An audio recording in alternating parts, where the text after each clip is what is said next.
इनसे डॉक्यूमेंट ले लें, भाई साहब डॉक्यूमेंट ले लें दोनों गाड़ियों से। इसको बुलाएं जी, किन का ये? बेटा इधर आओ, बाहर आओ, किसका ये?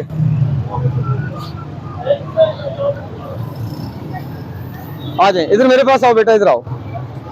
ये आपका है? ये आपका है? शनाख्ती कार्ड दिखाओ। मैंने कितने प्यार से आपको कहा है कि आपका शनाख्ती कार्ड ले आओ। मैंने अगर FIR देना हुआ ना तो मैंने वैसे भी दे देना है। डॉक्यूमेंट लाओ, इधर आओ बेटा, इधर हल्लो, ऐसा नहीं करना, इधर रखो, पहले इधर रखो। इसका जो मालिक है मेरे पास, इधर इधर रख देना।